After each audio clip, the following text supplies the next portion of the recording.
go with Roger Williams, episode 221, author of The Metamorphosis of Prime Intellect, and also a weekly professor on TPC, teaching me about everything, nothing related, and it's all brilliant and wonderful.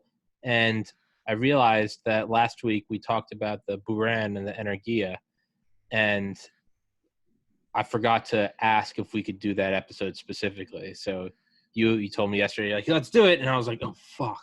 So I apologize for putting that on your plate. But if we want to get into it, yeah.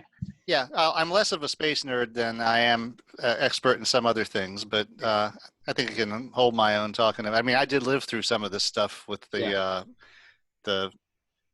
N1 and the Energia and the Buran being discovered behind the Iron Curtain when the Soviet Union fell, and everyone going, "What the hell?"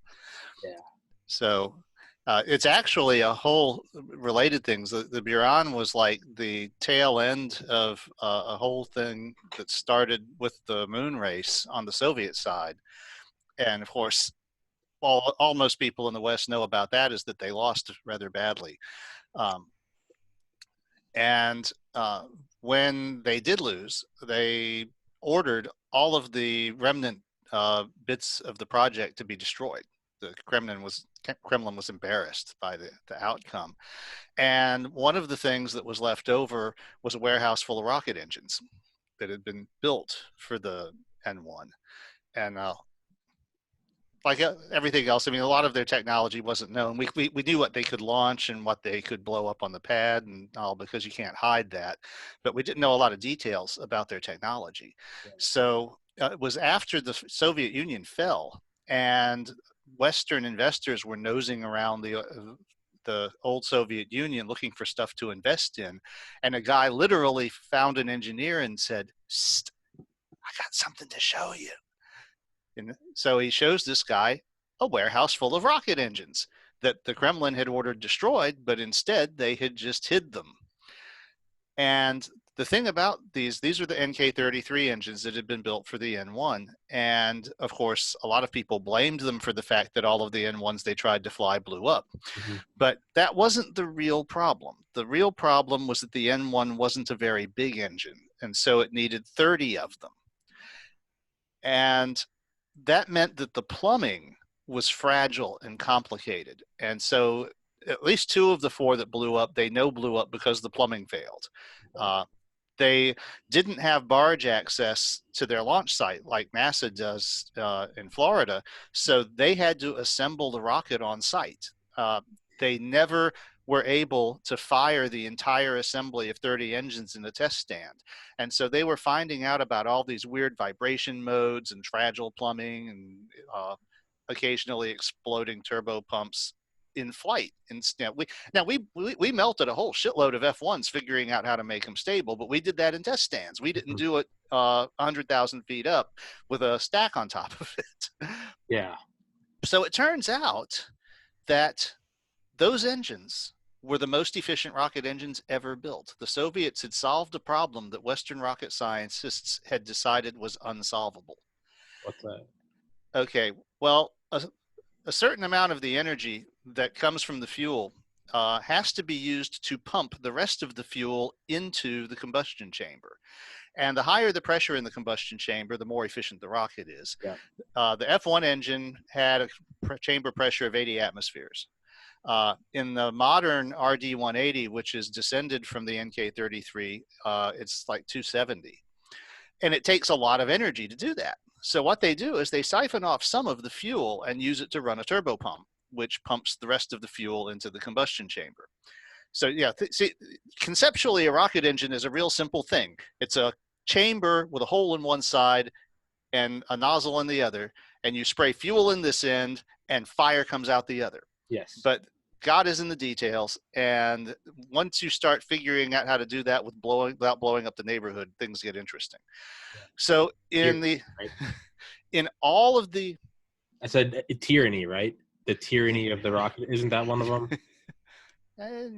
I'm not familiar with that. The tyranny of the rocket equation. Oh, yeah, yeah, yeah, yeah, Yeah, yeah. yeah, yeah. Yeah, the specific impulse and all that. Yeah, you have to use fuel to lift fuel, but now I'm also thinking you got to use fuel to lift fuel, but also use fuel to pump fuel, and it's Yeah. like, Well, yeah, and that's it. You use about 10% of your fuel to pump fuel. And another thing that you have to do is, in order to not melt the turbine, they run American rocket engines run a very lean mix. They run a lot less oxygen than the fuel needs. So the unburned fuel keeps things from getting too hot. okay. Uh, so, because otherwise the bearings would fail, the pumps would explode. So you have this very unbalanced mixture. And what they do with it in the F1 and the Space Shuttle engine and all the rest of the American-made engines ever made is they toss it overboard. They just pump it into the bell and it goes out the bottom. It doesn't contribute to the thrust. What the Russians figured out was how to take that wasted fuel and put it back into the combustion chamber and burn it. And the neatness about that trick is it's very hard to do without blowing the engine up, because it's hard enough to make the engine stable when you're not pulling this trick. Mm-hmm. It's also a problem. The other thing that the Russians did is, instead of running a lean mix like the Americans did, they figured out how to run uh, instead of running a rich mix, rather, we run too much fuel. Mm-hmm. They figured out how to run a lean mix with too much oxygen, and that actually makes for better thermodynamics and for more efficiency. But it also results in all this very hot oxygen coming out of the pump chamber and having to be piped. And of course, hot oxygen doesn't agree well with metal. So figuring out how to keep it from corroding the engine to nothing in a few minutes was a major obstacle. What the Russians solved that. They got the metallurgy in place. They figured out how to design the combustion chamber so that it was stable, and they did all of this without, really, by doing it theoretically. They had a guy who apparently just had a rocket chamber in his head and just could visualize all of these dynamical flows. Mm-hmm. Um, it's been said often that's one of the differences between American designers and Russian designers is the Russians will figure out all of the mathematical theory behind a thing. The Americans will just build a computer and use numerical methods. And I've had on several times Garrett Bruhaug, who's I think a little older than me, but is getting a degree in nuclear fusion and works at the laboratory of laser energetics at University of Rochester. He's brilliant. He comes on here all the time. But the last episode we did, we were talking about like asteroid deflection and KGB versus CIA, Soviets versus America. That's what he said. He goes, the Russians, because like the Soviets never were just flush with cash like we were just like, fuck it, just space agent, right? Just give it a hard drive. He was like, they always figured out these beautiful, eloquent mathematical solutions to things. So it's interesting to hear him say that and hear you say that. Yeah, it's a trope. So anyway, most people don't realize that the United States has been buying rocket engines from Russia since 2000. What? Because, oh yeah, most of our larger loads have been lifted on Soviet-made RD-180 rocket engines for most of the last 20 years, because they're more efficient. If you can get an engine that's 5 or 10 more percent efficient, then you know that 14 pounds of fuel to put 1 pound in orbit, that's a huge win. Yeah. And so now, as part of that deal that they inked when we started buying engines from them, that first contract, the Americans insisted that we get their technology. There was like 10 critical technologies that we didn't have, that were without which you couldn't build the engines. And they insisted that they turn over all the documentation to us, so that if we needed to, we could build our own engines. And they didn't want to do that. That was like that was a big ask. But they were also broke. They were completely out of money. And so they swallowed hard and gave it to us. What? But So I was gonna say, sorry to interrupt again, but what a funny American trope. Now it's whenever a country falls, we go in and we get shit related to rockets, right? 2 times now. What's the third gonna be? China? Are we gonna do it with them? It's God willing, but yeah. or Well, the thing is, the Russians have always been a lot better at things than people realize because they don't have our natural resources. The fact that they've done as much as they have is just mind blowing. The fact that they got Sputnik up before. Sputnik, Yeah. and the atomic bomb. Yeah. In 49. Yeah. You got to figure by the time we detonated Mike, they had pretty much plugged all of the leaks as far as spies and shit. So all the Soviets knew was that we got 10 megatons. They didn't know how, but that's all Sakharov needed. Yeah. Once he knew that 10 megatons was possible, he went out and figured out how to do it. And the fact that they had men in the Manhattan Project, in like the village that was like guarded by like razor wire and guard towers. People don't know that, but like the actual like the scientists, we corralled them into a village surrounded by like the military because we were like in the middle of the desert. Yeah. Did you know they used to have had a little theater and they would all do plays? Oppenheimer loved like acting in plays. Yeah. Actually, yeah, I think that's in one of Richard Rhodes' book, but it's in Making of. Yes. There, in fact, there's a couple of there's a plate of all of them acting out, and they're like acting out the scene with the Trinity explosion, and they're using a stepladder as the Trinity Tower, and they're like doing little pyrotechnic things and stuff. So but they had to be their own entertainment. But the fact that they had men in there, that's insane. Well, that's the other thing, is that the Soviet spies were very dedicated. Yeah. And because they knew what a disadvantage they were at, that they had to be willing to do anything, whatever it takes. Yeah. But anyway, I was interrupting you. Back to it. Oh, no, that's all right. But besides, Mitzi said I'm not supposed to monologue. Monologue. That is, that is a new rule. Yeah. Oh, yeah, that's true. So, you have to ask permission. No, I love, and as I explained to Mitzi, I love when people monologue because if they don't, I do, and I already have my internal monologue every day. I don't need to hear it more. All that, like the podcast ends when I stop recording for everyone else, but it continues in my head, and then it just goes to the next, and I start recording again. The insanity doesn't stop. So, Roger, please monologue. So anyway, we've been buying rocket engines from the Soviet Union for some of our most critical payloads, including military payloads, ever since the first Antares in the year 2000.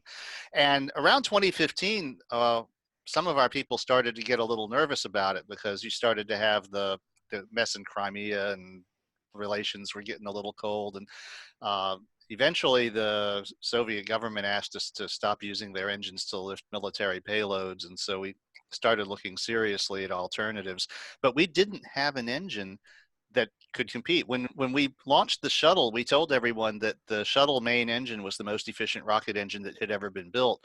It was actually the second. We just didn't know it at the time.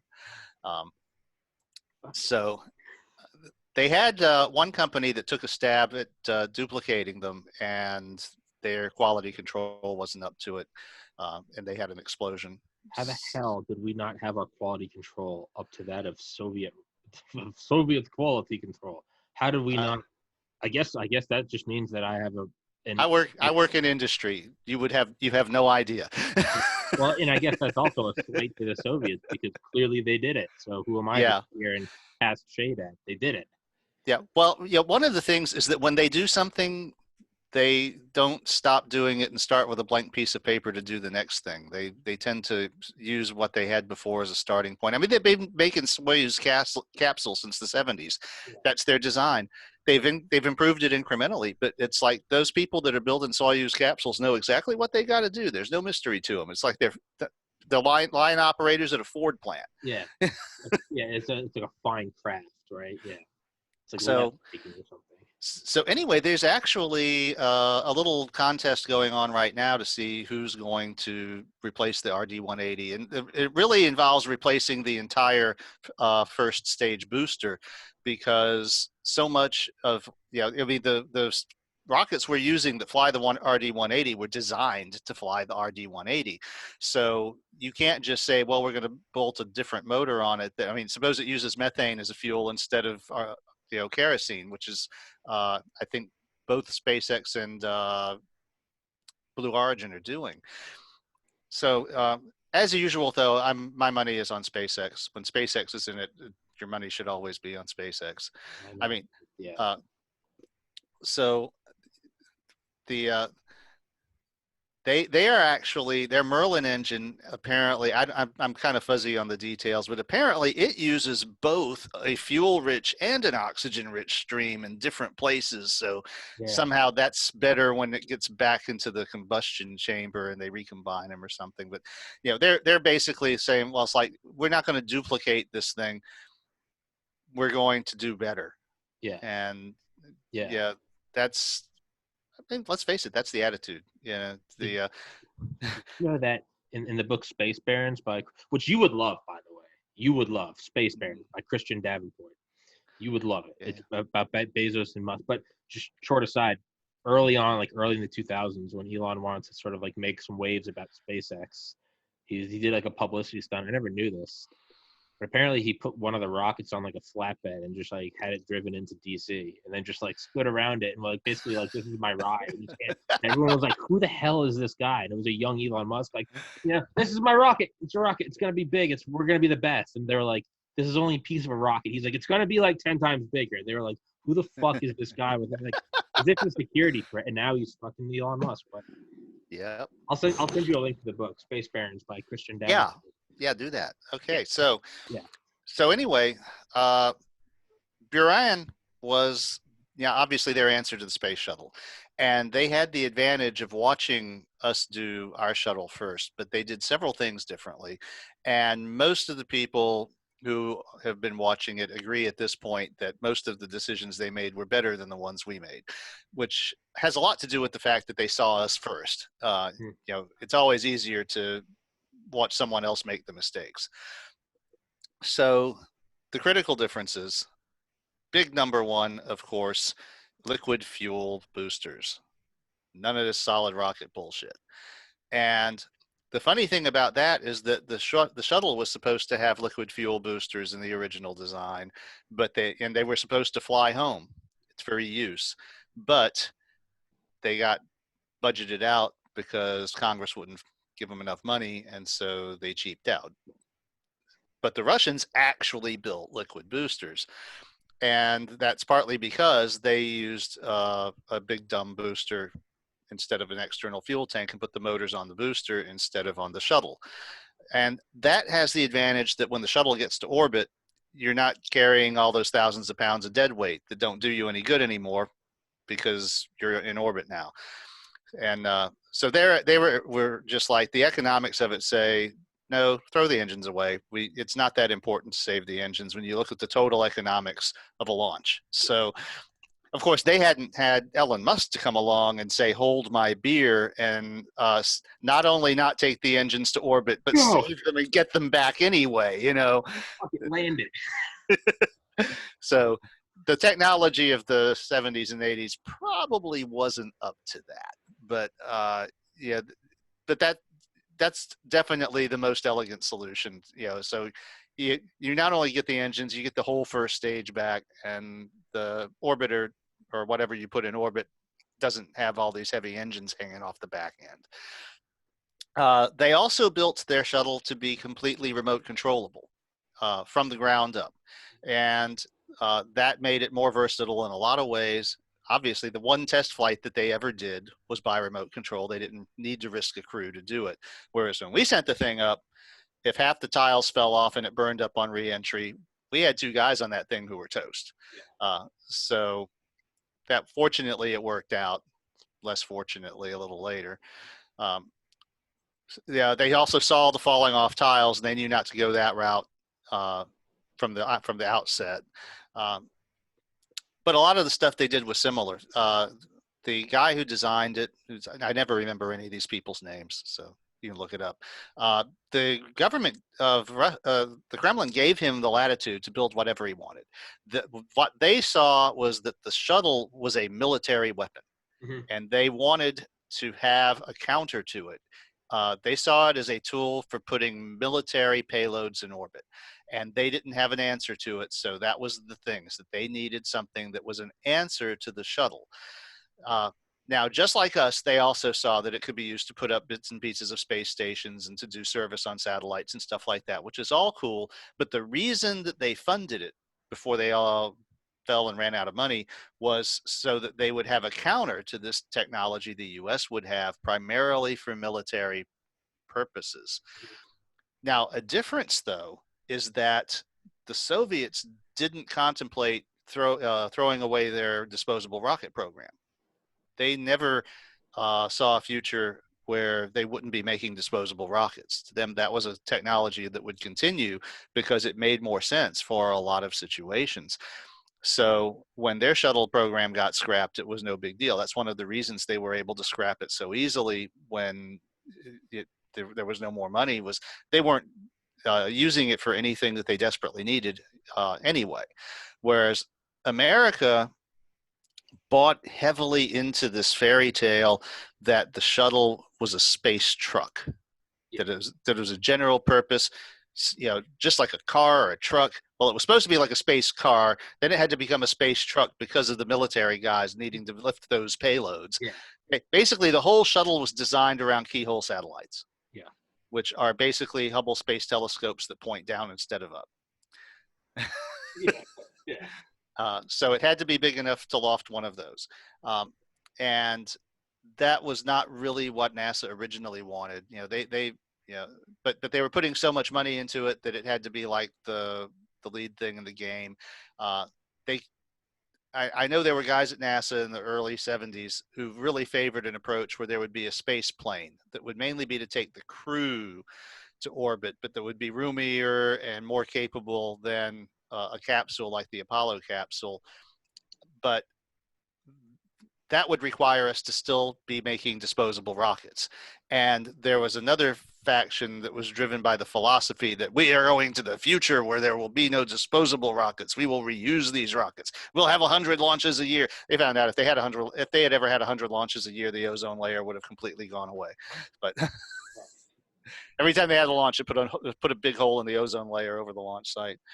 I didn't know that. Yeah, the Rockwell space plane it was designed in like the 70s or 80s. I can't remember the name of it. It's the Rockwell something.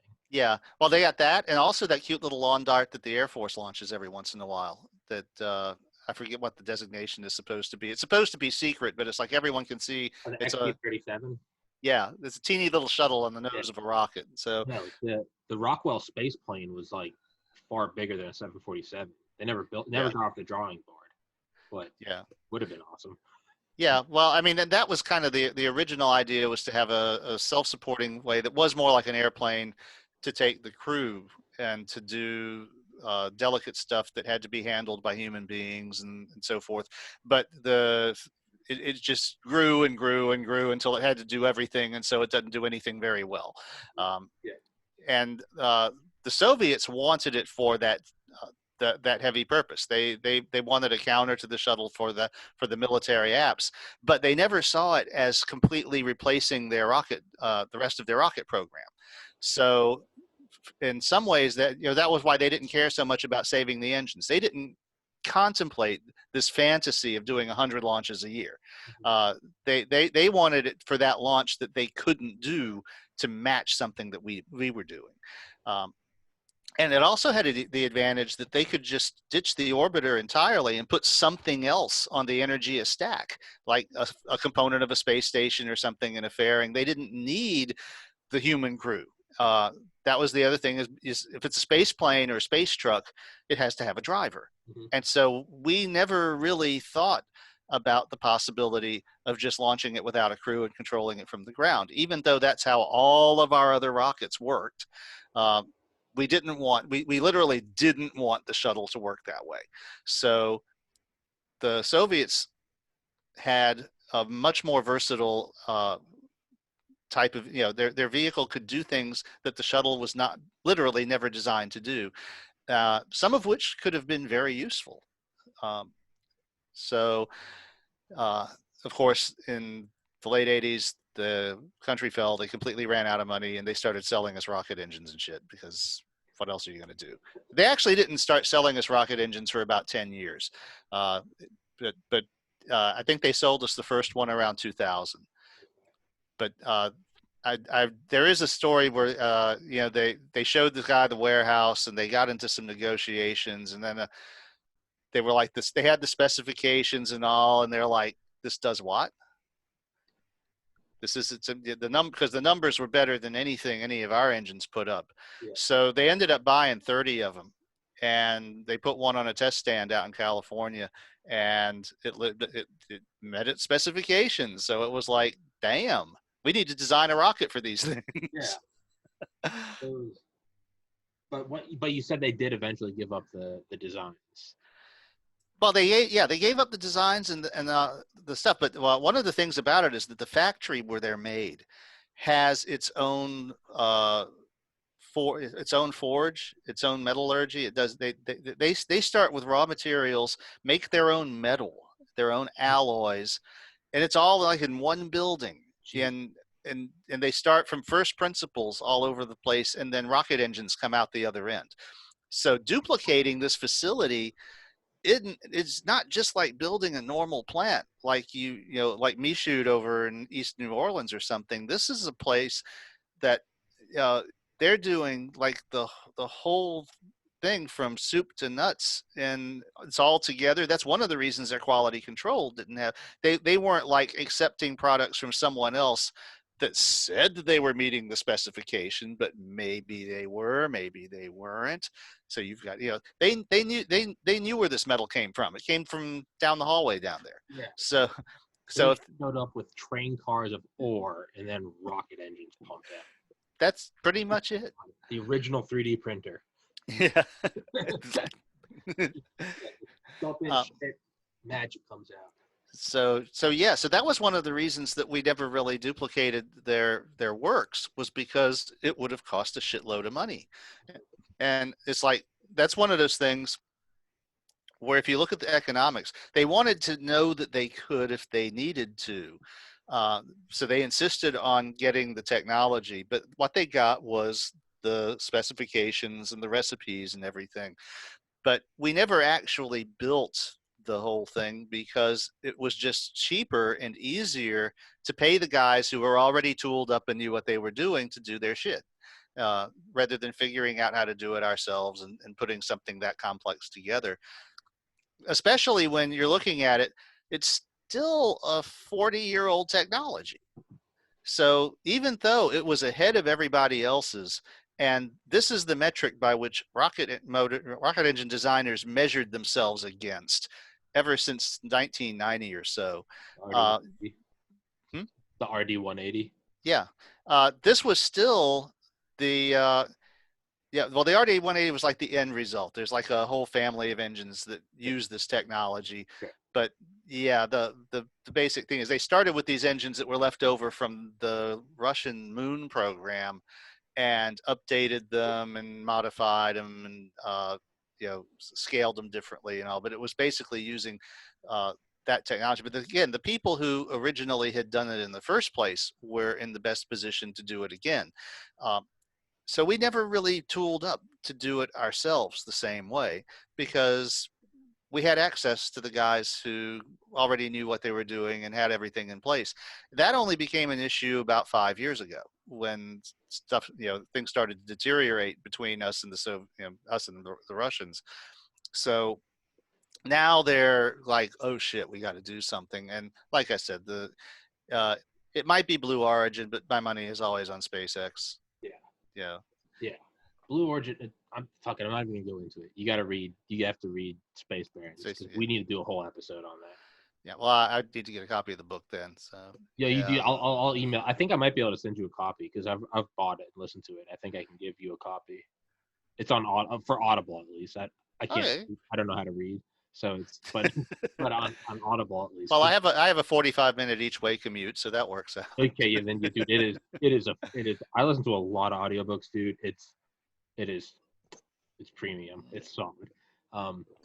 But yeah, I was gonna go into Blue Origin, but no, we're gonna save that for another episode. But sorry, but yeah. It's now is the Merlin or the Raptor engine for SpaceX? Well, actually, both of them are. I think one of them is the engine they're using now, and one of them is the engine that they want to put on Starship, and that's the one that is supposed to be more efficient than the RD-180 using this advanced technology to reuse the fuel and all. But like one thing they did that I think they're using methane as fuel instead of kerosene. Well, right there, that changes the whole design of the rocket that sits on top of it. So you can't just bolt that engine up on a rocket that was designed for a RD-180 and expect it to work. Yeah. So Dump out the Coke and put in Sprite. It's not. It's not. Yeah, it's not the same. There's a reason it's called rocket science, right? yeah, so that's kind of going on in the background even as we speak. So that's hasn't been resolved. What's going to happen in the future with it? But Congress basically stepped in a year or two ago and passed a law that said, okay, no more Soviet rocket engines. We'll give you till 2022 to come up with something else, but then you got to stop buying Soviet rocket engines. Get off the Soviet heat.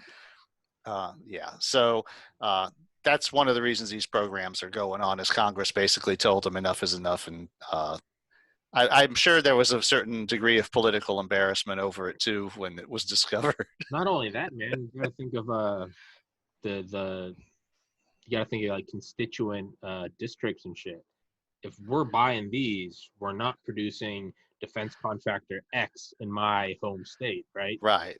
So that's well, and plus that, well, and let's face it, exceptionalism has always driven the space program in every country that has a serious space program. It's Mhm. it's like it's part of the national dick waving contest, and the fact that you're buying engines from your competitor there is like it's a total beta move. So that's the fact that that's we have to hitch rides on the Soyuz for several years. yeah, that is sand in the Vaseline, man. It is. It is.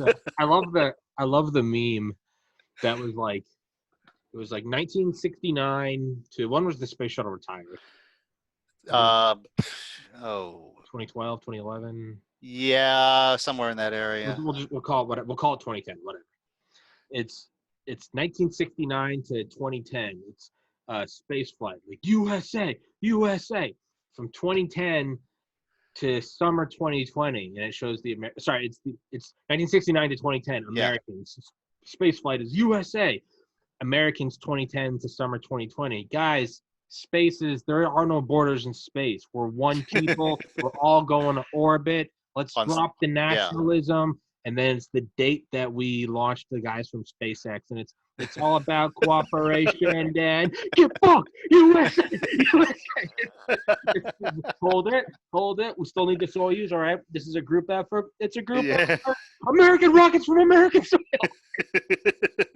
And then they're like, and if something fucks up, it's going to be guys. We're all one species, all right? Just the Americans, just two-faced.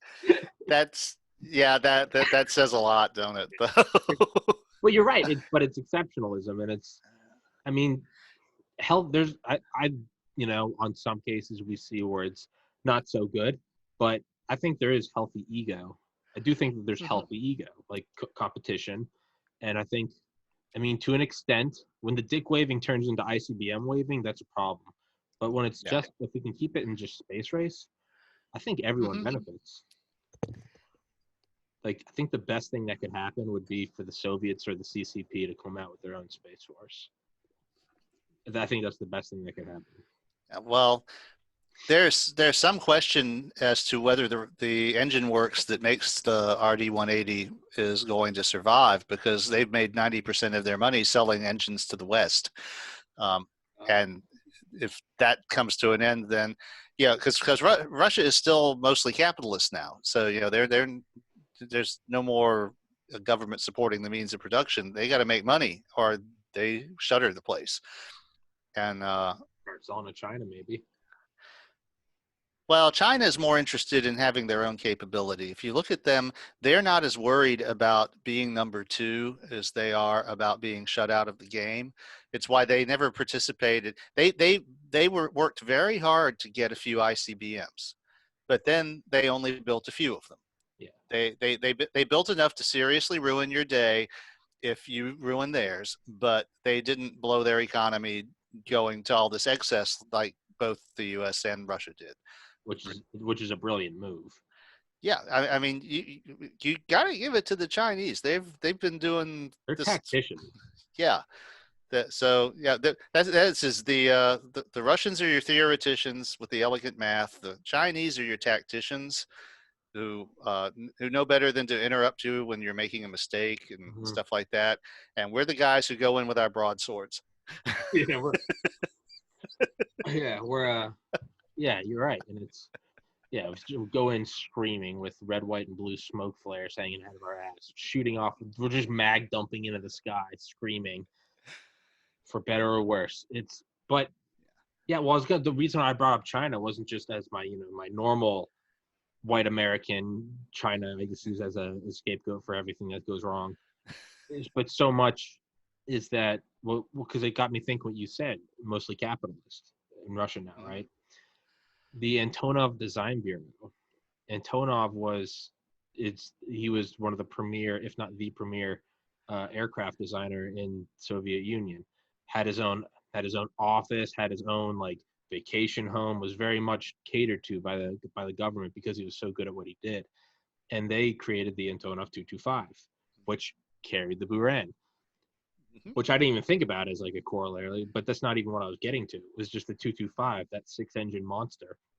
They built two, and then the Soviet Union collapsed. They had nothing to do with it. And there's a great documentary that came out in like the early 2000s of these guys at the Antonov Design Bureau, and it's almost like they start like teenagers dabbling with like sex or alcohol. They start dabbling with capitalism. They're like, what if we, like rent out plane to other like corporations, and they start making cash, and they're like, and you can literally see them in like real time, like learning capitalism. They're like, what if we use cash inflow to build up the 225? And they start projecting it, and they're like, let's build the 225.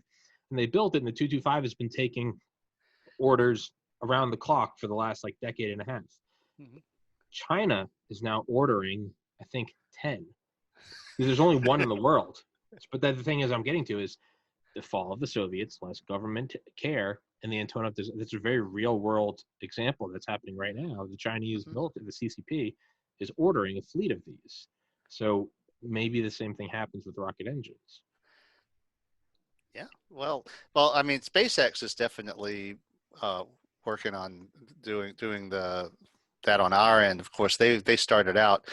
Yeah, of course, you got to remember that hardly any of the companies that have been doing space have been as capitalist as SpaceX, even in the United States. They've all been basically sucking on the government tit as far as, they get a nice fat contract and then it goes over 250%. Sorry, dudes, man, you don't pay it, then we're screwed.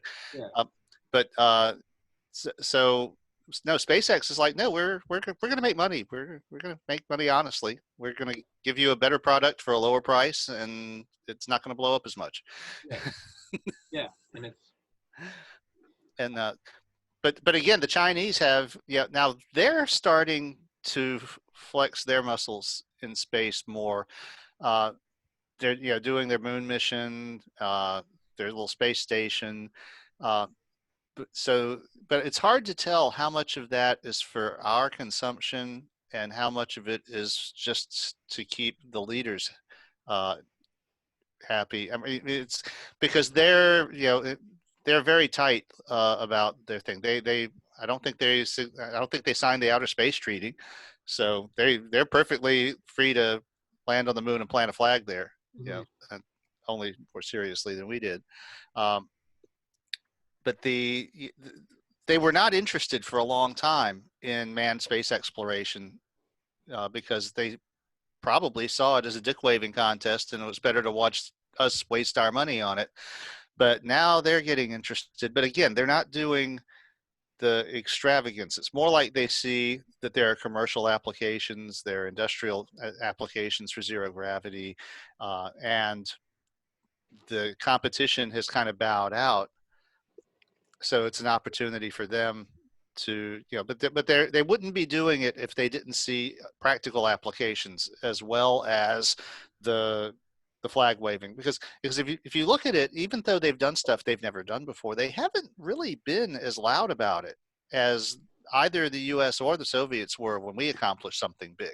Let's face it, Sputnik goes up, there's headlines all over the world. It's on the front page of the paper. China puts a rover on the moon and it's on page 10. I didn't even know China had put a rover on the moon. There you go. Oh yeah, China put a rover on the moon. Little teeny thing, didn't last very long. They got something to learn, but Still, as yeah, someone, they as someone that considers myself somewhat well read, I didn't yeah, know. it was like the Qiangji or something. It was named after one of their moon goddess. Yeah. Uh, but it was very similar to Pathfinder. It was a mostly it's a fixed lander that had this teeny little rover that would come out and run around and communicate mainly through its mothership. Uh, but that way it could explore the immediate area, and it didn't last very long because they missed one of the environmental considerations. Doing the moon is surprisingly hard if you don't do it at lunar sunrise. All of the Apollo missions were conducted at the same time of lunar day. Yep. And you don't think about that because the moon turns so slowly. But that was a big advantage for thermal control because you can get there when the ground is not stupidly cold or stupidly hot. Whereas a lander is in the same place all day long. And a day is 2 weeks long, and it goes from over the boiling point of water to liquid nitrogen, back and forth, back and forth. So we found out about that from the surveyors. And before we had Apollo, we launched a couple of surface landers, and they sent back TV pictures until they failed. Mm-hmm.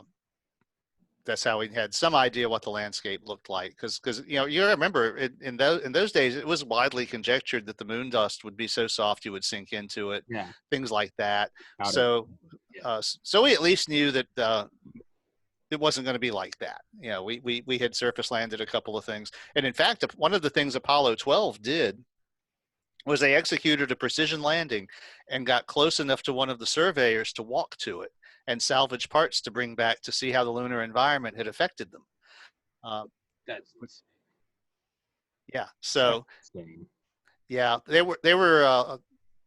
there's some neat stuff that was done on the surface of the moon. There's a series of there's a website that has the Apollo Surface Journal, which has all of the dialogue between mission control and the astronauts for all of the moon missions. Okay. So you can see what they did, and they have some of the pictures that were taken and all.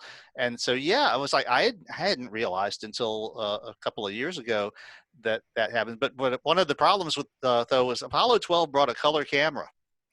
Because one of the things is on 11 was the pictures were crappy, but at the very first time they took the lens cap off the camera, they accidentally pointed it at the sun and burnt out the video tube. That's what the government wants you to believe. Yeah. So the pictures from Apollo 12 were still crappy. Yeah. I was gonna say. And of course, Apollo 13 didn't make it. So you really forget whether I think Apollo 14 was the first J mission that was able to stay for 5 days. Like 5 days instead of 2 or something. I mean, it was like they had the I want to was it 14 or 15? They introduced the lunar rover, and they were able to do a lot more. Yeah. Because let's face it, all they were concerned about on 11 was getting there, planting the flag, walking around a bit, leaving the Alceps modules, and then getting the hell out. And on 12, they did salvage the surveyor camera, which is, I mean, that's really cool because there's pictures of the Apollo 12 astronaut taken by the other astronaut trying to break shit off of this spaceship that we had sent up 2 years ago and all. And people who weren't alive to read the accounts didn't even know about it. In fact, I was young enough that I had missed that, and so I didn't realize that they had done that until I went back and started researching it. It was some years ago now, but it was like, I lived through this. I should have seen. It's like I didn't know that they did that. I did know the story about the precision landing. The mission director was extremely pissed that they spent some time trying to figure out where the hell 11 had landed, because they overshot their intended landing site, and of course the moon's gravitational field isn't consistent. There are large masses called mascons under the surface, so your orbit isn't stable. And they ended up on the surface, but they were uncertain to, like within tens of miles where they were. And the mission director was just like, I don't care what you have to do. I want a precision landing next time. Yeah. And in order to do it, they had to come up with this creative, because the computer programs in the lander and the command module, they couldn't change those. It was an enormous effort had gone into making those computers work at all. So they came up with a creative way of manipulating one of the variables, one of what they call the nouns, in order to fake out the program so that it would not return an accurate result, but would return the result that they needed in order to get where they knew they needed to be when they knew that they weren't where they were supposed to be at that point. And I'm too stupid for that, Roger. yeah, I think that the girls that movie was about had something to do with that stuff. Okay, yeah. The hit. The actual computer. Yeah. That's what the people were called back then. Computers. Yeah. Oh, hidden figures. Yeah. This is a point where the fact. So I didn't review this stuff the way that I reviewed some of the other stuff before our podcast. So I'm getting into areas where my inability to remember names is, let me tell you, when you hit 40, you can feel the neurons starting to die. It's like, God. I knew this. I know that. I know this. I saw this movie. Why can't I remember its name? It's that, yeah. It's that feeling when you're like, really. It's like, and it's all kinds of people say, "Oh no, that's normal. That happens to everybody." It's like, it's that feeling when you get hungover, and you're like, yeah. Have you ever seen that meme? And it's Superman as someone's like, as like he's removed from like from in the proximity of Krypton, and the meme is like, it's one of the old like original drawings of him, like the 50s, but he's like, my powers, they're coming back. But me and my friends always used to use that meme in college where it'd be like, we get super fucked up, and then the next day was a game day. We'd have hair of the dog, and we'd start drinking whiskey, and it'd be like, my powers are coming back. Like, I can talk. I'm gonna take a shower. My appetite's back. Like, really, it was just blossoming alcoholism. But yeah, that's all I was gonna say. Yeah, we did go to the moon. Episode 216, Charlie Duke on this podcast. The moon, which I still can't wrap my head around. And he had one of the J missions, so he was on the moon for a while and did a lot of stuff. Yeah, he was on 16, was the backup for 13, and 17 was Capcom for 11. He was all in. Mm-hmm. Yeah, I've had people comment. I've been meaning to address this. Yeah, I've had people like comment or email or text me like, why were you like? Because if you go back and watch the episode with Charlie Duke, I'm like smiling and like snickering the entire time. It's because I'm talking to a guy that walked on the moon.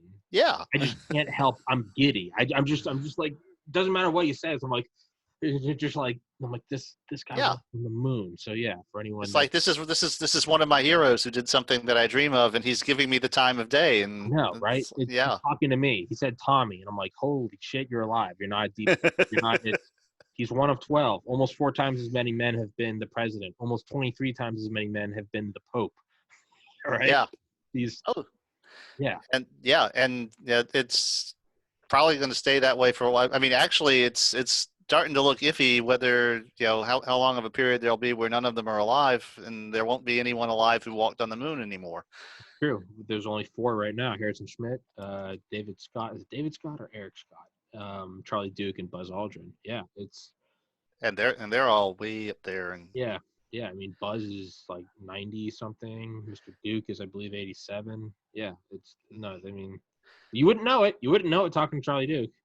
Oh, but they were all like super healthy guys. And, they had the right stuff. They still do. Yeah. Yeah. So. Yeah, but yeah, he was great. Yeah, he was. But I forget which one of the astronauts it was who figured out that human time on the moon cost about $1 million a minute. When you looked at the cost of the whole program and the number of hours that human beings the number of man hours that were spent on the moon. Yeah. So it's kind of a responsibility that you have to take seriously. Yeah. One thing I never thought about is that he said in one of his interviews, he was like that your suit doesn't move when you move. Like when you turn your head, it doesn't, Mm-hmm. Yes, when you look up, you didn't see the earth. You just saw the top of your helmet. And he said it Yeah. wasn't until he fell over backwards that he saw the earth. And it was just like, oh my God. But yeah, that's one thing that I don't know why it's one aspect that always, of all the, just the general, it's the moon. One thing that always gets me is like they stayed there. Like they slept there. Like they woke Mm-hmm. up, they yawned, Well, they were supposed to sleep there. If you read the interview, some of them didn't actually get much sleep while they were on the moon. How do you? Just like, just, oh, I'm on the fucking moon. Like, Yeah. have you ever seen the Onion video, or the news site there? There's theory But site, the Onion. yeah, I've seen some of their articles. Their original moon articles that came out in like the late 90s. No. It's like the actual transcript, and it's like Tranquility Base here. Holy fucking shit. We are on the fucking moon. I can't. This is one small. Oh my! I'm on it. I'm on the fucking moon. Buzz, look at me. I'm on the fucking moon. And then you hear like Tranquility Base, we got you. This is fucking insane. It's just like I can't. Holy tit balls! I can't believe it. I think now that you're doing that, I think I do remember seeing that one. Yeah. But yeah, well, it's like, what is that like? But yeah. On the other hand, you're also 250,000 miles from anybody else, so that's a little danger there. I didn't ask him out of like respect, because I don't want my dumb ass to go into like conspiracies, but I want it to be like, is there anything up there? Is there anything? Is there like an old, like, is there like ruins? Is there something? Yes, but I saw that Transformers movie too. Yeah. Fuck you, Roger. So help me God. I will ban you from this podcast. But either that or 2001: A Space Odyssey, it took every ounce of willpower I had. I decided the morning of, I was like, I will not waste a second of this man's time with conspiracy questions. Yeah. It's kind of the respectful thing to do. I was like, it's. Besides, those guys get that shit more than they want to anyway. Yeah. Yes. And but you did have the advantage that he couldn't do like Buzz Aldrin and punch you through the computer. So I think Charlie Duke would have no problem finding me and he would come. I'm gonna come get you. Yeah. Buzz Aldrin. Yeah, Buzz Aldrin. I've been on the moon. You're not a problem. I can get there. I can get to you. Yeah. Yeah. Yeah. Hey, I think all of these guys flew most of them flew fighter jets and shit like that too. From the Air Force, yeah. Well, one of the guys on 17 was actually a geologist. I forget what I don't remember any of their names off the top of my head. No, there cannot. Well, Charlie Duke was 16. Never mind. Yeah. That was one of the things when they shortened the program and they were rearranging the crew schedules around, is they wanted to get an actual scientist onto the moon. So that was their chance. They got the geologist who they had been training onto 17 before the program ended. And that apparently worked out real well too. Yeah. Do you think, not just time for some wild speculation based on nothing, do you think we're going to see manned Mars in our lifetime? Lifetime is possible, but near future, probably not. And the main reason is we don't know how to land there. We don't even know approximately how to land there. And, so I think that is a problem that is probably going to take longer to solve than some people want to admit. Because the problem with Mars is it has just enough atmosphere to fuck your shit up, but not enough to actually stop you before you hit the ground. So you can't just easily do a direct landing like you do on the moon, because there's too much atmosphere and it'll burn you up before you lose enough velocity. So you've kind of got to use parachutes. But no matter how big you make the parachutes, they're not going to stop you before you hit the ground. So you still have to do a direct landing at the end, which is kind of the thing Curiosity even has to do. And Curiosity is only the size of a golf cart. You know, the whole little airbag thing don't work for things that weigh too much, and they don't work for human beings. So Yeah. the problem is if you look at the size of a capsule that you need to put a viable crew on the surface, even if you put all the rest of the equipment by some other method, then putting 4 or 5 human beings on the surface of Mars in one operation, we have no clue how to land something that heavy on that planet without taking so much fuel along that it would be just ridiculous.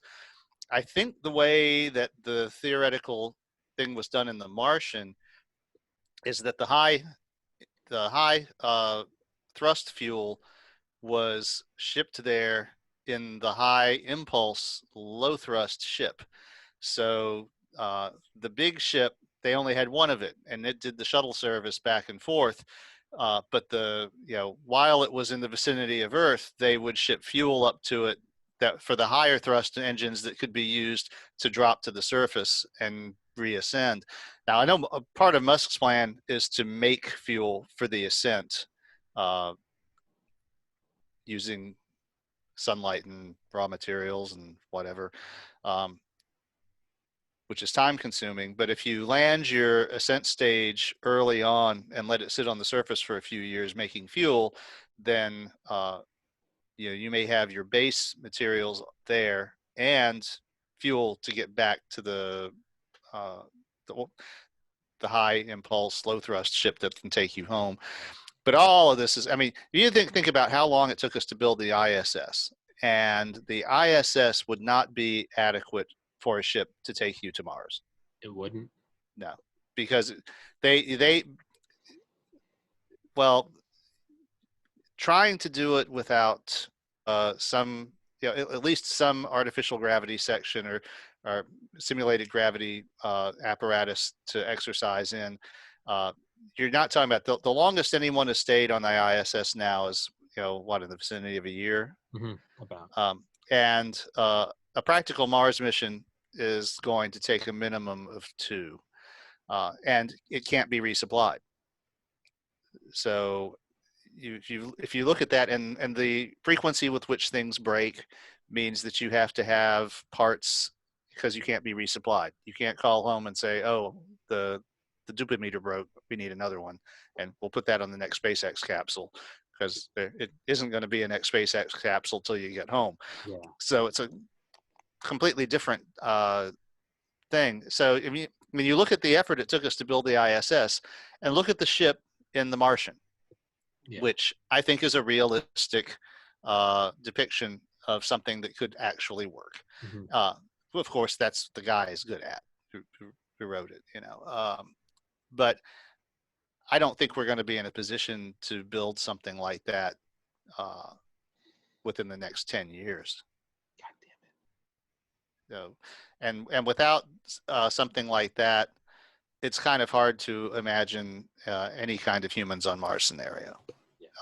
So now you could do, of course, a lot of people were disappointed that the Apollo mission was done in such a way that it didn't result in a long-term presence on the moon. It didn't lay the groundwork, which, of course, all of the pioneers, including von Braun, were thinking that would be your first step into deep space and you would use it to build a base.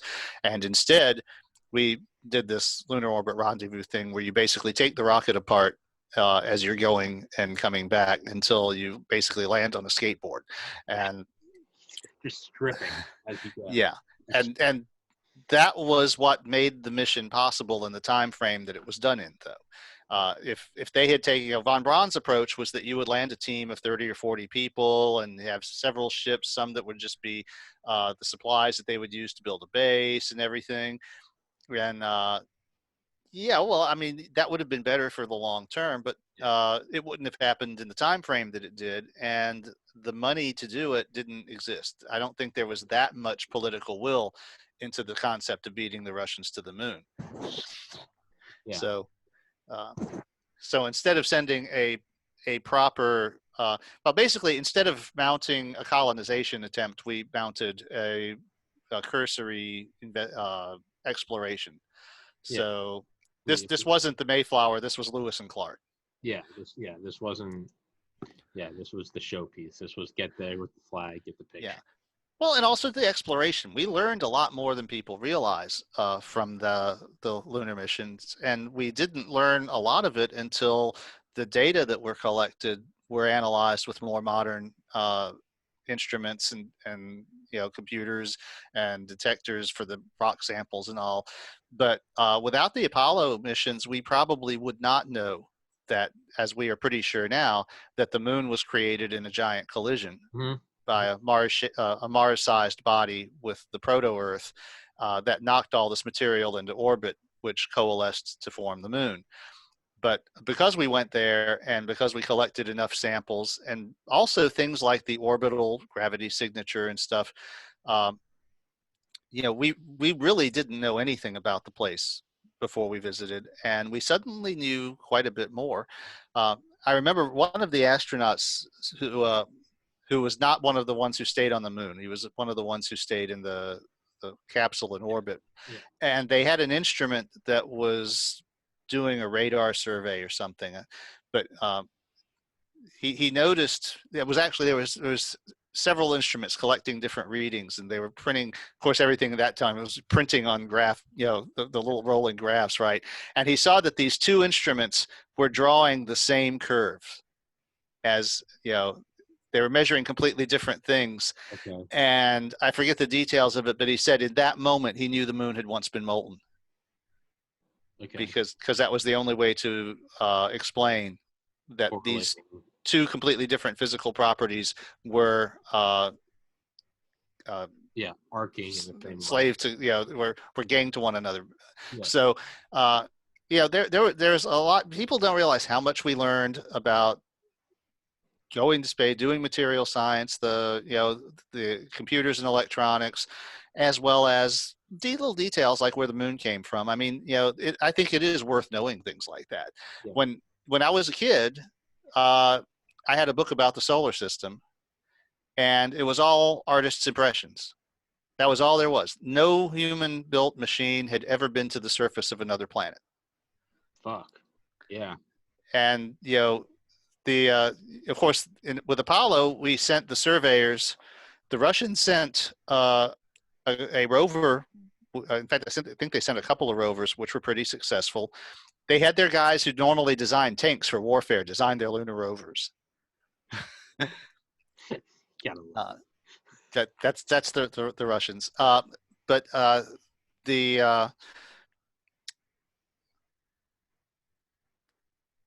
so you had that little flurry of unmanned activity, and then we followed it up by actually going there with human eyes and cameras and stuff. So all of a sudden, the moon was a real place with a surface. But our best pictures of the other planets were still from outer space. We had done at that time. I think we had already done a couple of flybys of Mars that were halfway decent. We knew shit about the outer solar system. I don't think we had done Mercury yet. The Soviets did Venus. Yeah, and it was not Viking. Venera. No, Viking was our Mars lander. Yes, yeah. Venera was the Soviets' Venus landers. Yeah, and they managed to last 2 hours on the surface of Venus before the heat got them. I mean, if that is not the best example of this Soviet meme, he's strong, Well, it was actually, when you look at how hostile the surface of Venus is, that they got data from. That's what I mean. Yeah, that they got data from the surface of Venus is pretty badass, because every time we tried, it fried. Yeah, yeah. The atmospheres, the temperature, the rain, the sulfuric acid rain, that little part. Now, it was the other way around with Mars. The Soviets' non-landing space missions to Mars all flopped dismally. I know they did one that got there before our big orbiting, our first really successful orbiter, which I don't remember which one it was. But I know the Soviets had a mission, but it was all pre-programmed. Mm-hmm. And as the spacecraft was approaching Mars, a huge dust storm enveloped the planet. And they couldn't alter the mission profile because it had been pre-programmed into the orbiter. And so they got all of these beautifully detailed pictures of dust flying around in the atmosphere. They got like no information about the surface. When we got there, there was a similar thing, but because dust storms happen on Mars all the time, but we were able to extend the mission and change the profile so that we could wait out the storm. And that was the thing is it's like we had the bad luck in Venus and Russia had the bad luck with Mars. And then, of course, we hit it out of the park in the outer solar system with the Vikings. Yeah. Uh, And Voyager. And, so for the Voyagers, rather. yeah. But, it was like one at a time. We've actually gotten something to the surface of these worlds, are close enough from orbit for a world like Mercury that we can tell, okay, we can pretty much tell what this is going to be like if you were down there. So that this entire book that was nothing but drawings that I had when I was like 5 years old, so it would have been maybe 69, one at a time, they became photographs. And instead of being speculation, it became fact about these worlds until the last toll was Pluto, and New Horizons fixed that. That was the last world whose surface we had not seen in detail. And it's almost hard to remember that in my lifetime there was a time when we hadn't seen the surface of any of the solar system's worlds any better than you can see it through a telescope from your backyard. Yeah, that's kind of like, that shows how much we're still like in the cradle, right? That shows how much we're still as a species in the cradle, like barely taking first steps. Yeah, well, it's the right now we're at the point where we're driving radio control cars around on Mars, as one of your guests did, and doing the closer examinations. I think the next big thing is probably going to be investigating one of the ocean worlds to see if there's any sign of life there. And actually, our best candidate for that is suddenly starting to look like Ceres, the asteroid, because it's both closer and it was just a lot easier to get to, and it's starting to look like it has a huge under ice ocean. So, well, we've got the one going to Mars right now that has a helicopter on it. Yeah, that's and it's also a rover. Now the helicopter on this one isn't going to actually do very much. It's going to drop. The rover's going to drive a little way out from it, and it's going to pick up, and they're just going to do basically a short experimental flight. It's not going to get very high off the ground or go very far. It's more to prove the concept that they can get a flying machine onto the surface and fly it around. But it's not going to have like an extended mission where it gets recharged again and goes along with the rover on, the rover's going to leave it and it's just going to be space junk on the surface of Mars. Yeah. But I mean, what's the thing that's always compared is 67 years between the Wright Flyer and Saturn V. I mean, you got to start somewhere, so it's going to start with a little just flying around like it's going to start with that, and then it's going to be, hey, it was only 67 years between. Well, and if you look at what they've done in the past, though, if you look at Pathfinder, where the rover was a similar little throwaway experiment that just happened to it did a lot better than they expected, but proved what was possible. So they moved from that to landing actual rovers that were decent science labs that were the primary mission, instead of having the primary mission being a static lander with the rover as an afterthought. So I think that's what you will see, is that now that they know that they can make it work, then they're already thinking about how we do a mission that uses flight in a more primary way to gather more data. And that's going to be like the difference between the original and the J missions that had the lunar rover on the moon. Because, you're limited by how far you can walk in a spacesuit. Yeah. before you're, with a safety margin to make sure that your life support doesn't run out, versus how far you can drive in a car that can go 8 miles an hour, then all of a sudden you're able to cover a lot more ground. Yeah.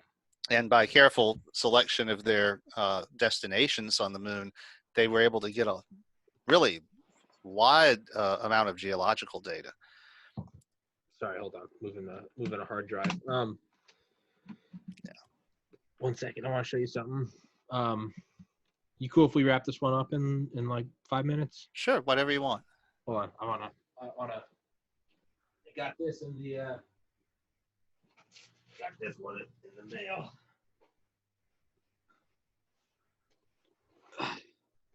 Newest edition. 16 terabytes. Just it's the same price as the one I got for 10 terabytes this time last year. Yeah, that's kind what of happens. Of the last episode was just general progression. This podcast sponsored by Seagate, including all of the insane, misogynistic, inappropriate things I say. Thanks, Seagate. I expect my cease and desist from them, but yeah. So okay, so yeah, that space we've. That's where we are right now. Yeah, sorry for throwing that on your dish last night. Of like, hey, are we doing Baran? And you were like, oh, touch up. I was like, fuck. I apologize. I shouldn't have. Oh, that's not a problem.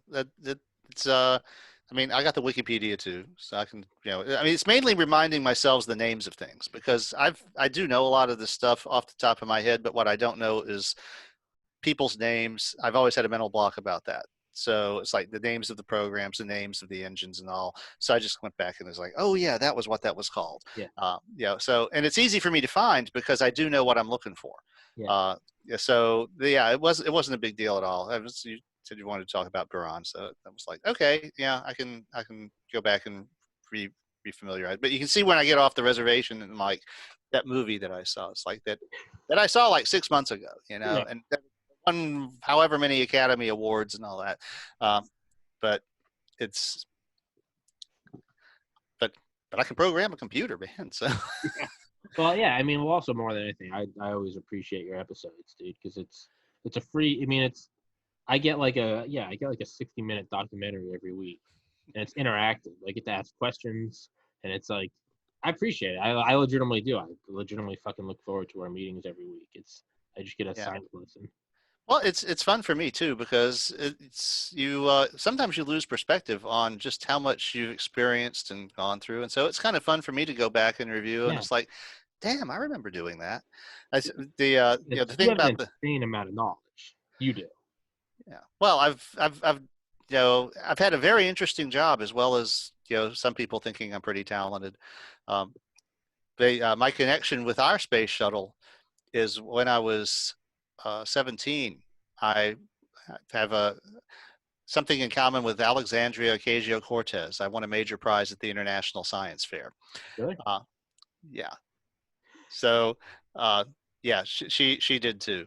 But I won a third award in physics. There's 10 categories: physics, math, biology, blah blah blah. So I won a third award in physics for putting a radioactive source on top of the memory chips in my computer and extrapolating that cosmic rays were probably not causing the soft errors that were sometimes being seen then, because I didn't see any soft errors when I was using my dad's radioactive source to duke my RAM chips. And what they liked about it particularly was that I recognized that a negative result was valuable. I expected this to create errors that I would detect, and I didn't. And because I was basically nuking these chips with a form of radiation that silicon is more sensitive to than it is to cosmic rays, and with a lot more of it than you have in the cosmic ray flux, where I was able to say, the rate that they say these things are happening, this can't be explained. You would have like one every 400 years. So they gave me, I got the general third award, which was a nice little cash thing and a medal. But there was a bunch of other awards that are given by different third parties. Like each branch of the military gives one. And I got the Air Force's first award, because I guess my thing on computer errors and radiation was more interesting to them than the guy who did violins and the other one who did some crystallography thing. So the prize was a 10-day tour of Air Force installations all around the country. That's badass. It was. We got to meet the Secretary of the Air Force. It was Yeah. It was Vern Orr under Ronald Reagan. They took us to the Pentagon. We drove past the mall. We flew into Washington, into Andrews AFB, drove straight to the Pentagon, met the Secretary of the Air Force. He asked us each what our project was and everything. Then we got back in the car, drove back to the Air Force Base and flew out. Didn't stop at the mall. Didn't see anything else in Washington, D.C. But we got to walk around on top of the EMP trestle. Jesus. Flew in it. One of the planes we flew in was a radar trainer, so we all had our own private little radar set to play with. That's badass. But anyway, they kept telling us, we got a real treat planned for you when we get to Florida. We're not sure if we're going to be able to do it. We're still negotiating because of the security arrangements, but they pulled it off. And when we visited Kennedy, we got to walk around underneath the shuttle orbiter Columbia while they were refitting it between its first and second missions in space. Jesus. And so there's all these guys walking around with machine guns and shit to protect everything. The security was insane, but and this was when they had the tile thing, so it's like every one of those fucking tiles had a little label on it, and some were red and some were yellow and all, and it's like these guys on ladders doing tests and shit. But it was just the thing is fucking huge. I mean, the space shuttle. Yeah. I wrote in one of my descriptions of that, this thing that looks like a lawn dart on top of a Pringles can. When you're actually standing under it, looks like the roof of an auditorium or something. It just goes forever. Jesus. But so that was like when the Columbia was destroyed. That was a very kind of a personal thing for me. That's what I was thinking. It's like, okay, wow. I remember seeing. I vividly remember that morning. I was like in 7th grade or something. Yeah. Yeah, I was actually in Natchitoches, Texas, where some of the debris fell just a week before the disaster. In fact, I was in the hotel room watching the NASA coverage, like the live NASA TV on the cable of the mission before I drove home. And it was less than a week. It was just a few days after I got home. Then the news is that the shuttle was destroyed, and I was like, wait a minute. That was what I was, and a lot of the debris fell on the town that I was staying in there. That's a weird. Yeah. So it's a weird woo, right? Yeah. It was. I actually wrote an article about it for Corrosion called "Bookends in Time," and it was very weird because it's like I was personally there near the beginning of its life, and I was personally there near the end of its life. That's very weird. Yeah, I felt that way about not nearly as majestic. Yours is about a beautiful spacecraft. Mine's about the comedian Bill Hicks.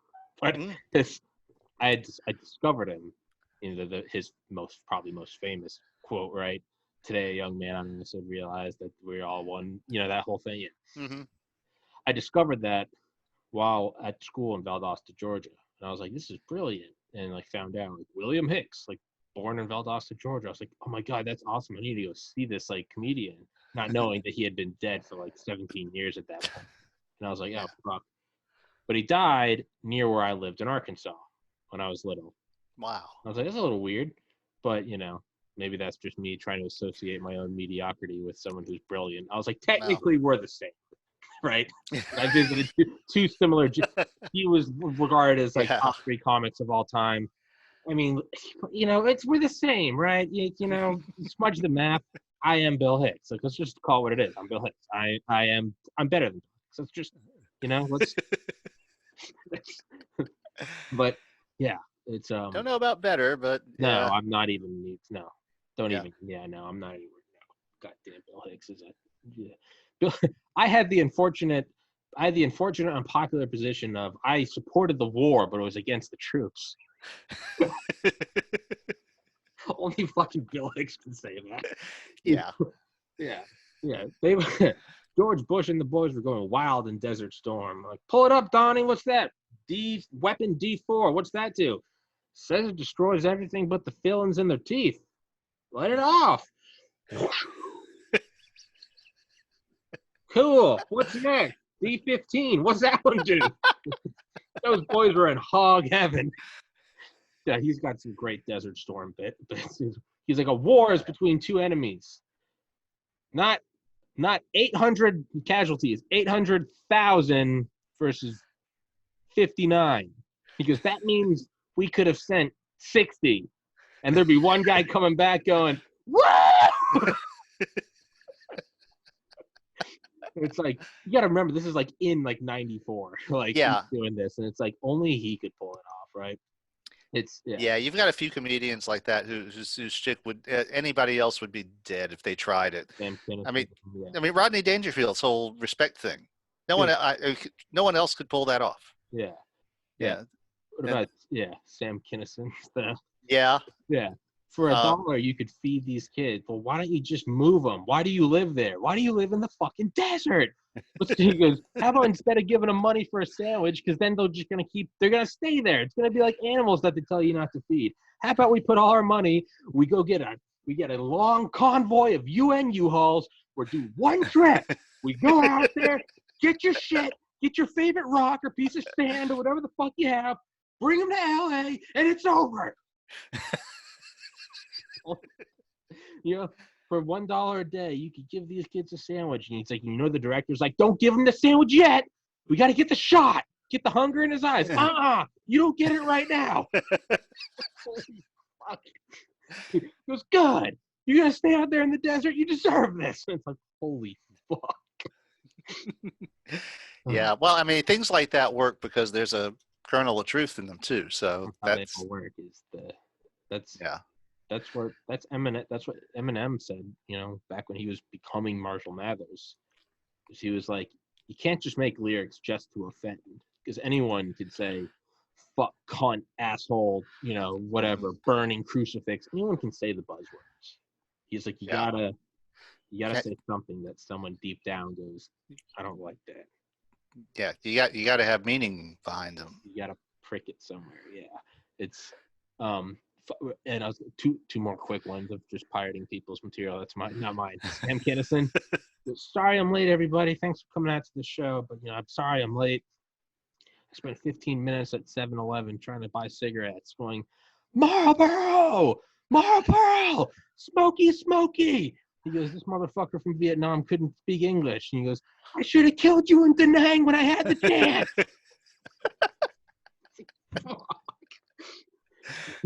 And then another one that you couldn't get, George Carlin. It's like, we sure can make bombs. We love bombing brown people. United States, we can't build a microwave or a VCR.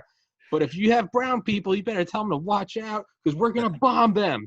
He goes, we don't bomb white people. When's the last time we bombed white people? Have we ever bombed white people? One time, the Germans. And that's only because they were trying to take over the world. Bullshit. That's our fucking job. Oh, bullshit. That's our fucking job. They're trying to cut in on the action. We were like, blonde hair, blue eyes, we'll bomb them. You don't touch our money. Now you know what's really important. Yeah, right? Exactly. Yeah. That's like a less eloquent way of like Voltaire saying to know who rules you, find out who you can't criticize. Right? Is the only time we'll bomb white people is when white people are trying to get in on our military industrial action.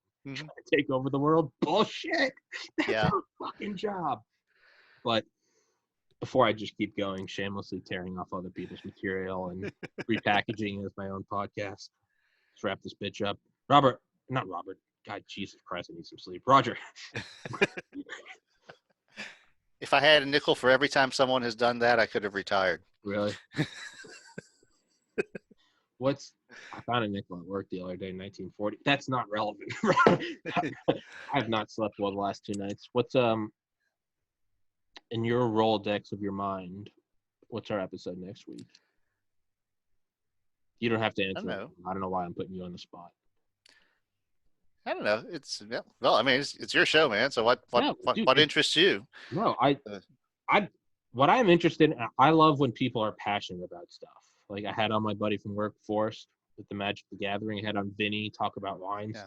Those aren't things that I'm necessarily interested in. I love when I'm interested in people who are interested in something.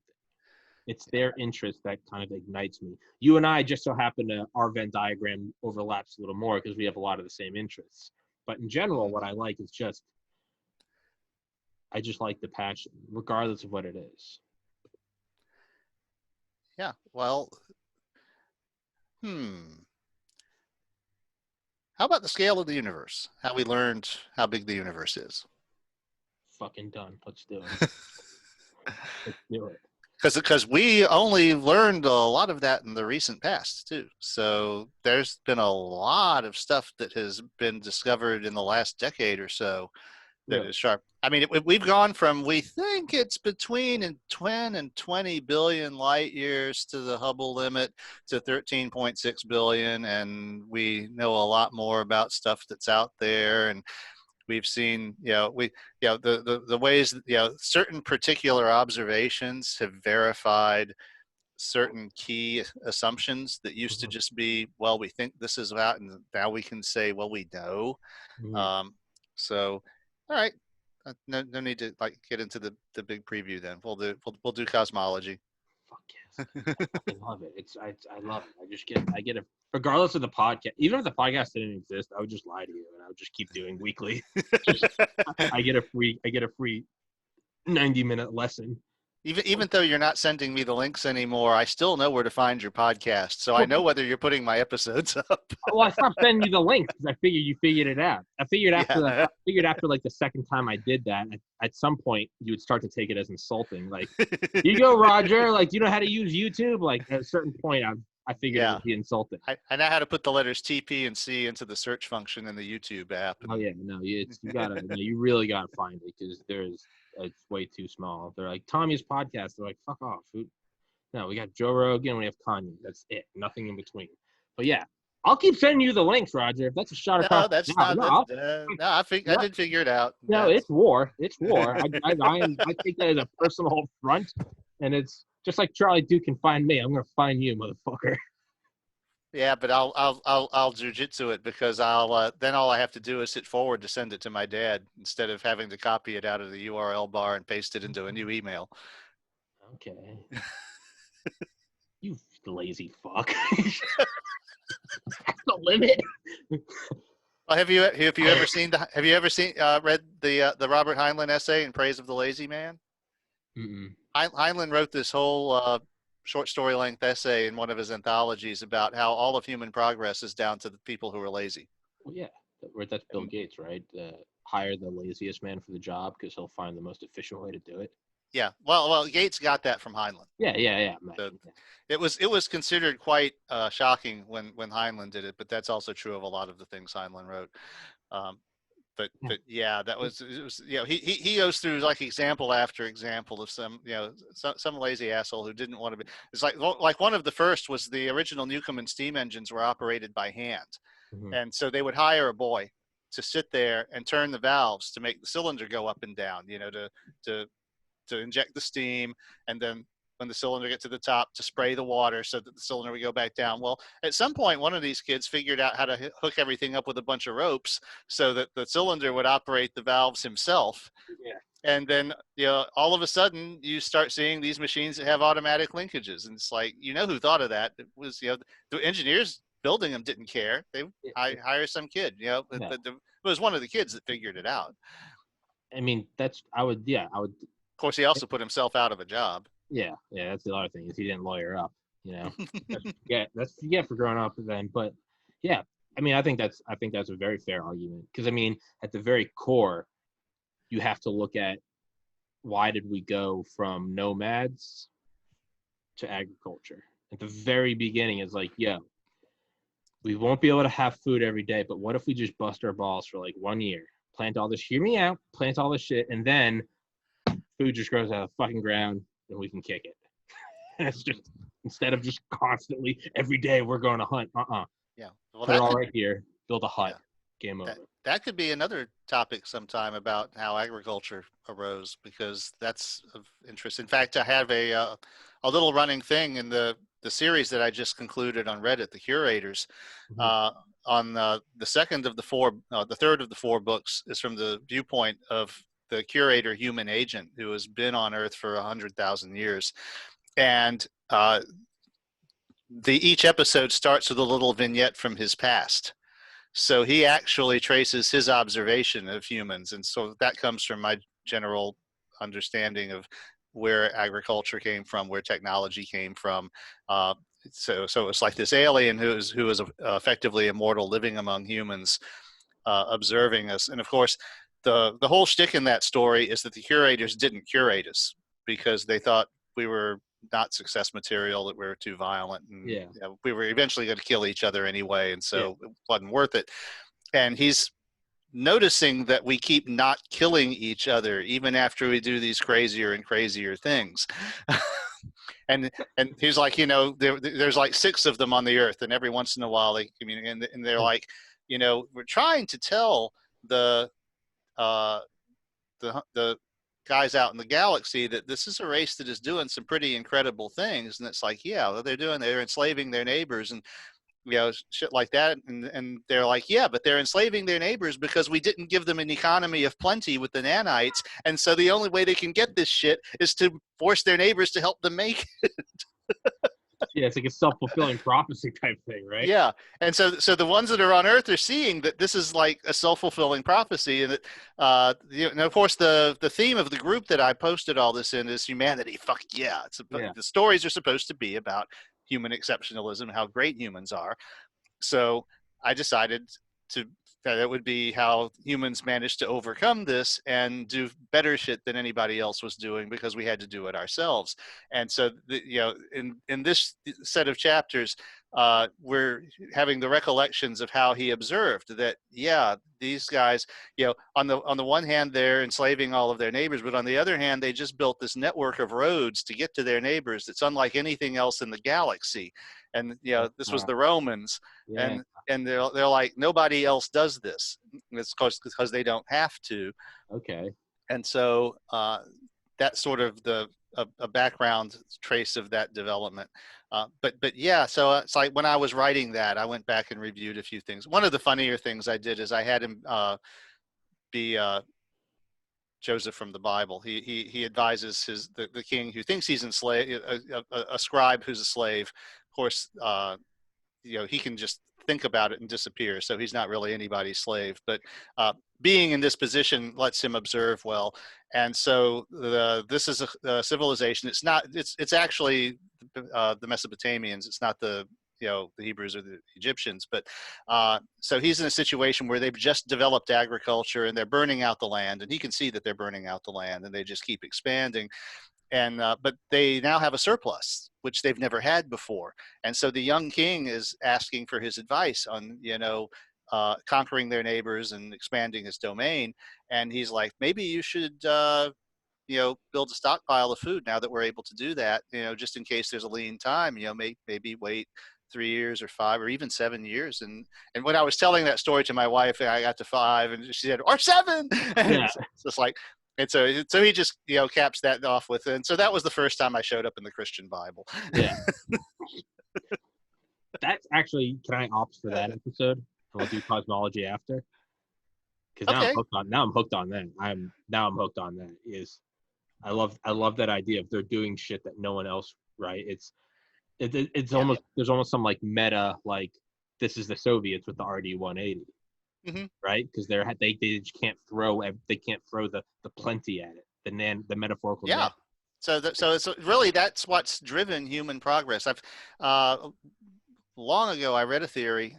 I forget exactly where I saw it put exactly this way, that civilization arose in Europe because it was not too hard in that climate, but it was also not easy enough without it. So there was a tension between having everything you want without doing too much work. Hunter-gatherers, particularly those who live in relatively benign climates, tend not to work very much. Mm-hmm. I mean, they've done studies that show they work like 20 hours a week securing, and paradise, yeah.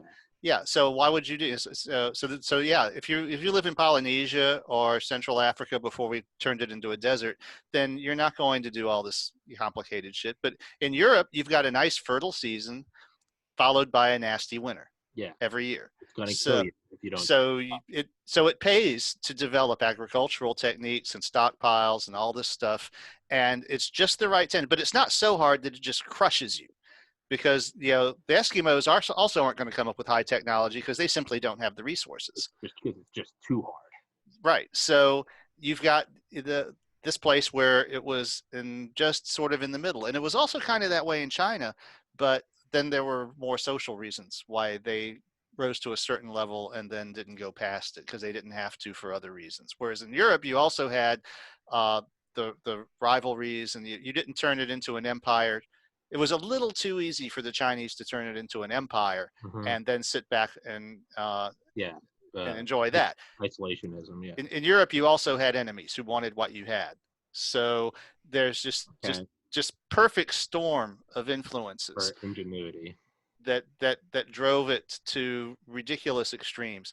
And of course, one of Andrew's monologues in the story was, after the Roman Empire fell, the guys out in the galaxy were telling us, yeah, we told you so, they're gonna all kill each other. It's like, it's a sure thing, it's like, just let us know when it happens. And then then the Middle Ages come around and everyone starts building all this shit, and they realize how very, very wrong they were.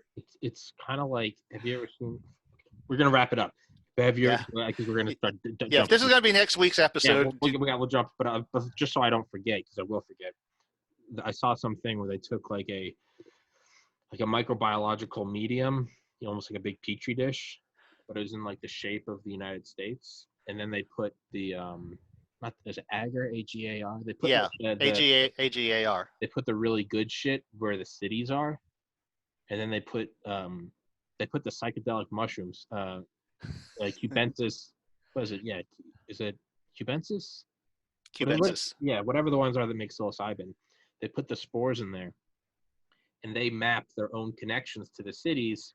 And then when they ran it against our like subway and highway connections, it was actually more efficient. And it was like, fuck. And they did it. I think they tried it again in like Tokyo. And I think Tokyo, they actually did it. And it was like, of course the Japanese fucking figured it out. Like the most, like the thermodynamically most efficient. Like, of course they fucking did. But yeah, it was like, there are weird ways where if you create, like a hardcore, not enough that it kills you, but enough that it's challenging, like you will. That is not just like. But we're gonna spoil next week. So let's wrap this one up. Roger, thank you so much as always. It's a pleasure. And Roger Williams, author of The Metamorphosis of Prime Intellect, which I plug every episode. It will be in the comments, top comment, and in the description. It's my favorite book. It's fucking fantastic. Just go get it. It's awesome. And yeah, man, thank you for doing it. Hey, it's always a pleasure. And I'll send you a link, Roger. Yes, send me the links. Because you have just made a 20-minute argument of why it is important to be lazy. So you've convinced me, all right? You've convinced me.